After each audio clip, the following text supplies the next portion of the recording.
Welcome to Create More Intimacy, a podcast for men. I'm Elisa Stoddard, and I help successful men stop chasing sex and start building real connection so they finally feel close, connected, and wanted again. You know that moment when you're standing in the kitchen, mid-argument, and you can just feel that tension building. And you also know you are right. You've explained your point 3 different ways, and you backed it up with logic, and you're sure if she would just listen, she'd finally get it. Except she doesn't. And her face goes blank, and she shuts down, and the next thing you know, she's walking away while you're left standing there replaying every word.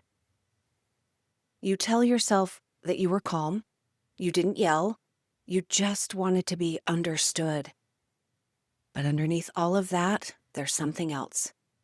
A quiet need to be right. And in that moment, being right feels like safety. It feels like control. It feels like finally proving you're not the one screwing things up. Until the silence hits. And that win suddenly feels like a loss. Because you didn't want to win against her. You wanted to feel close again. You wanted to know that you could disagree and still be on the same team. Most men I work with don't realize how often their need to be right keeps them from the very thing they're fighting for, connection. It isn't arrogance. It's not stubbornness. It's protection. It's the belief that if you can just prove your point, maybe you'll finally feel respected. Maybe she'll finally see that you're trying. But what usually happens is the opposite. You dig in deeper. She retreats further. And what started as an attempt to fix something turns into another round of emotional distance. If this sounds familiar, you are not alone. This is one of the most common patterns I see in couples, and one of the hardest to spot in yourself. Because from the inside, it doesn't feel like you're fighting her. It feels like you're fighting for fairness, for logic, for truth. But somewhere along the way, you stopped fighting for the relationship, and it turns out that you are fighting against her.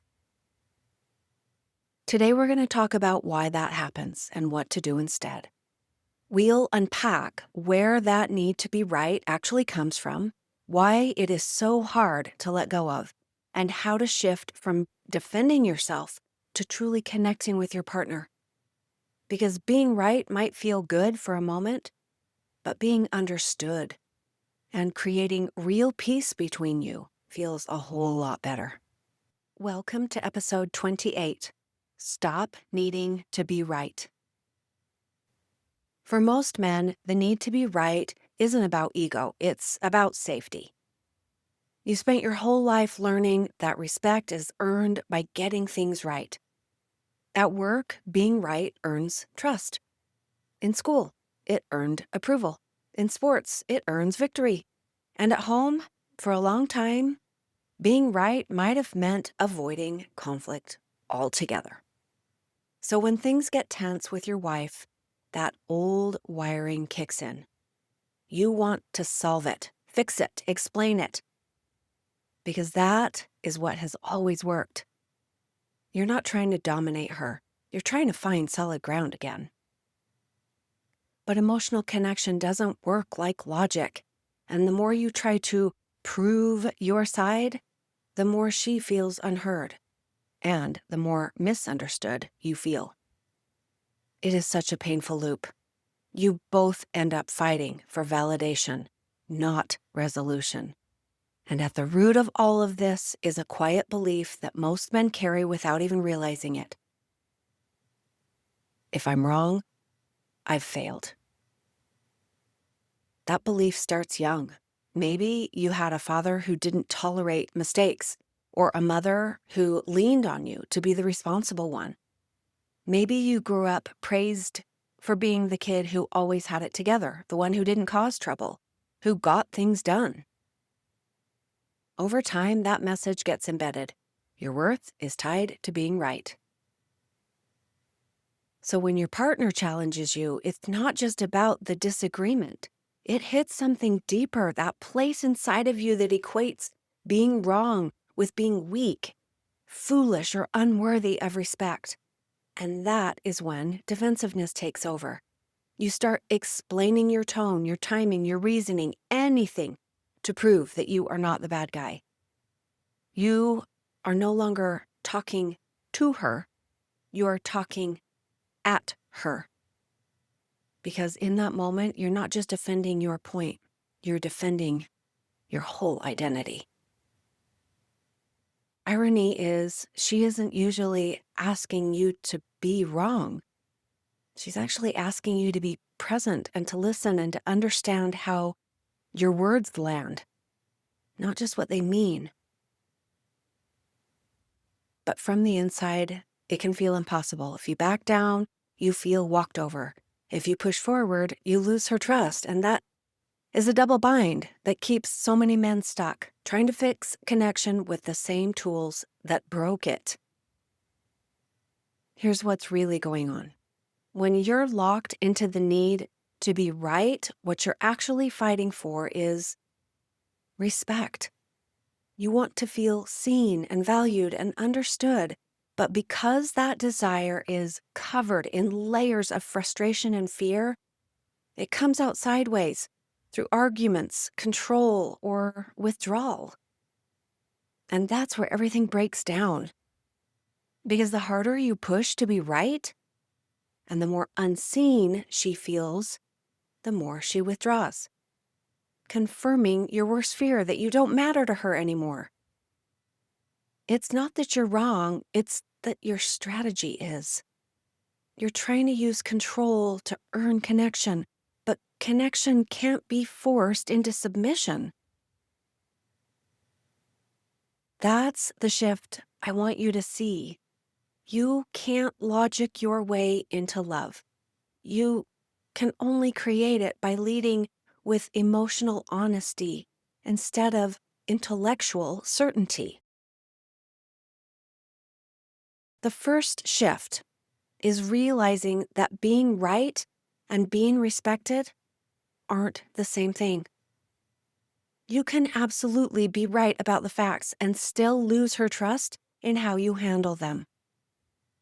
You can win an argument and still walk away feeling like you lost everything that actually matters.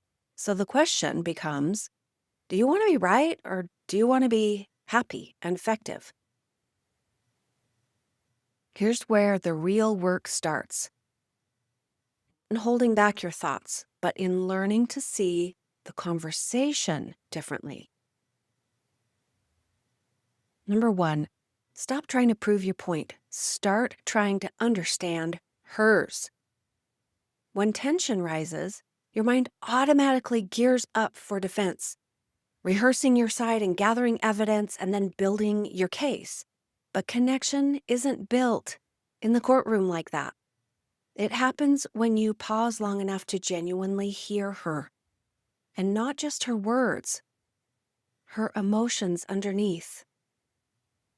That pause changes everything because the moment you shift from proving to understanding, you stop being her opponent and start being her partner again. Try this. The next time you catch yourself wanting to correct her version of what happened, say instead, I want to understand what you mean by that. That single line can diffuse a power struggle faster than any perfectly crafted argument ever could. Number two, notice what you're protecting. When you feel that rush of irritation or the urge to prove yourself, that's not just frustration, it's a cue for you. It's a signal. Something inside of you is feeling threatened. It might be your sense of competence. Maybe it's your worth. It might even be the part of you that's tired of feeling blamed. Whatever it is, name it silently to yourself. I'm feeling disrespected. Or I'm feeling unseen right now. That quick self-check-in interrupts the automatic reaction and it brings awareness to the surface. And that awareness is what gives you options. When you can see what you're protecting, you can decide whether it's really under threat or it just feels like it is. Number 3, separate understanding from agreement. One of the biggest fears that men have is that if they validate her feelings, it means they're admitting fault or agreeing to see things her way, but those things are not the same. You can understand her frustration without surrendering your own truth. Validation is not about saying she's right. It's about saying, I get why that hurt. That's what opens her back up, because when she feels understood, she stops defending, and suddenly the two of you can have a real conversation instead of a battle. If you can hold that balance, compassion without erasing yourself, you will start to see her soften, and you'll feel your own anger lose its grip. Number 4, redefine what winning means. Most men are conditioned to equate success with victory, that the one who is right is the one who wins. But in a marriage, winning is something completely different. Winning is when you can disagree without destroying trust. Winning is when she feels safe enough to tell you the truth, even when it's uncomfortable and might hurt. Winning is when you leave the conversation feeling closer instead of farther apart. When you start measuring success by connection instead of control, everything changes. You stop keeping score and you start building something that lasts. Because the truth is, you don't need to be right to be respected. You just need to show up with honesty, humility, and self-awareness, and those things earn more respect than any perfect argument ever could. Number 5, lead differently. As the man in the relationship, you set the emotional tone more than you realize. When you lead with defensiveness, she mirrors it. When you lead with calm and curiosity, she feels safe again. That's real leadership. And it's not through control, but through emotional maturity and awareness. It's saying, I don't need to prove my worth. I know my worth, so I can just listen. That's what creates the kind of relationship where she wants to lean in instead of pull away. Letting go of being right doesn't mean you stop having an opinion. It means you stop needing your opinion to win in order to feel valued. And when that shift happens, when you can disagree without fear, stay curious when you're hurt, and choose connection over control, that's when you finally feel the peace you've been chasing all along. Let's take a different kind of moment. You're not in a big argument. It's one of those quiet evenings where things are fine on the surface, but when she brings something up from years ago, you're stunned. Maybe it's a fight you thought you'd resolved. Something you said during a rough season, or way back when you were dating, or the way you pulled away when she needed you most. You've apologized, more than once probably. You've changed your behavior, you're showing up differently, you've done the work. But every time it comes up, it's like nothing you've done since then matters. She still seems hurt and guarded and distant. And you can feel the frustration start to rise. How long am I going to pay for this? You start pointing out everything that's different now, how you've stepped up, how you've been more patient, more present, and more supportive. You show her the evidence, the proof, the logic. And from your side, it makes sense, because that's what accountability looks like to you. Acknowledge the mistake, make it right, and then move forward. But here's the part that's hard to see from inside the moment.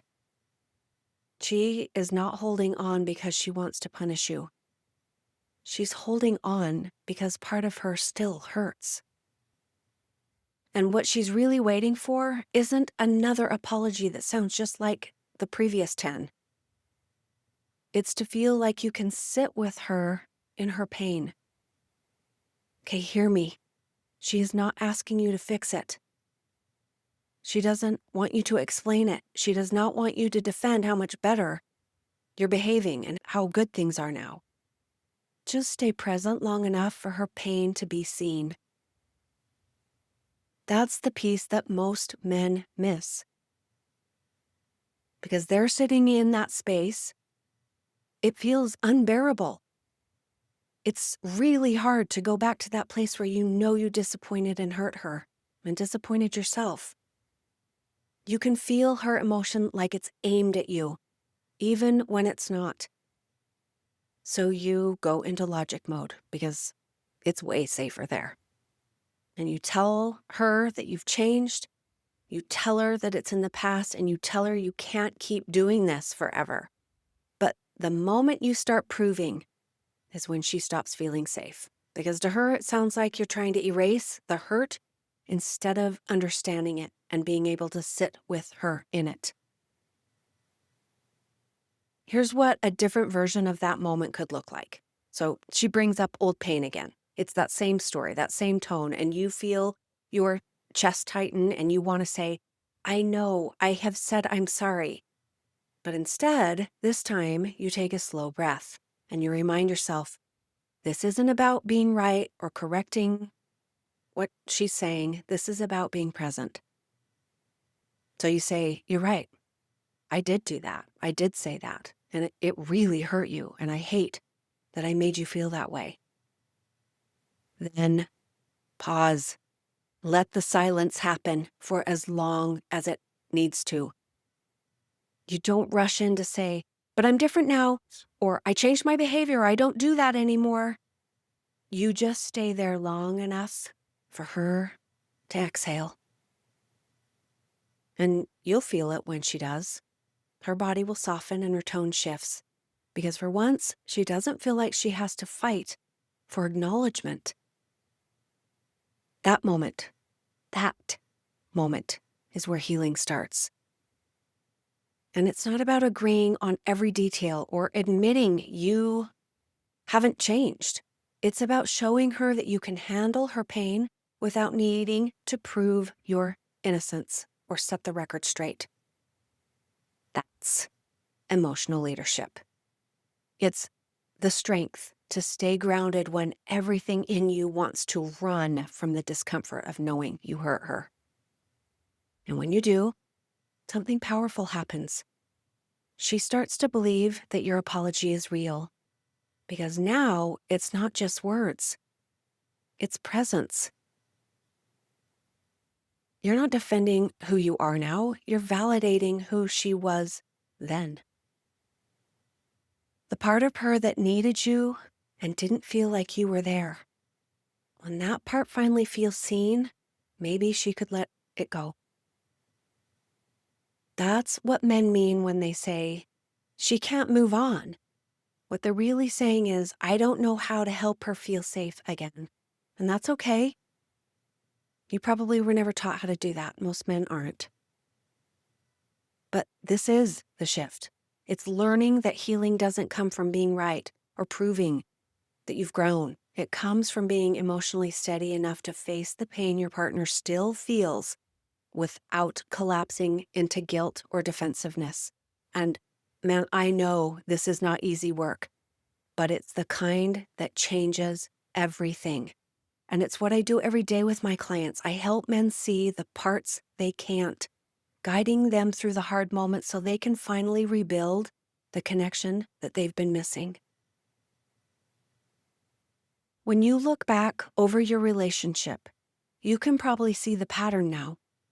The moments when you dug in, when you needed to be right, when you thought logic would heal something that was never about logic at all. And maybe you're realizing what you really wanted all along wasn't to win. You wanted peace. You wanted to feel trusted again.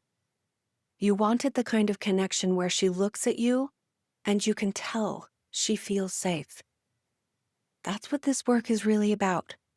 Not necessarily just better communication or more patience, but learning how to lead emotionally, how to stay steady when things get hard, and how to repair what logic alone will never reach. So the next time she brings something up from the past, pause before you defend and ask yourself, can I sit with this? Can I show her I'm safe now, even if she's still hurting? That's how you start to shift the entire dynamic. It's not by changing her reaction, but by changing your presence. Because the truth is, she doesn't need you to have perfect words. She needs to know you're capable of standing in the hard moments without running or fixing or proving. That's what earns her trust back. That's what builds closeness again. And yes, it absolutely takes practice. It takes guidance, and it takes someone helping you to see the patterns that maybe you can't see when you're in the thick of it. That's the work I do with my clients. I help men move from defensiveness to confidence, from disconnection to genuine closeness. We talk through the hard parts together, the old pain, the misunderstood fights, the moments that you want to give up, and we find a way forward. If you're tired of feeling like you're doing everything right, but still ending up alone in the same arguments, maybe it's time for that conversation with me. You don't have to figure this out all by yourself. Your marriage can change. You can feel respected and connected again. All it takes is the willingness to start. Take care. We'll see you next time. Thanks for being here. If something in this episode hit home, don't forget to subscribe and leave a review. It helps more men find the support they need. And if you are ready to get help or take the next step, you'll find the link to book a free call in the show notes. I'll see you next time.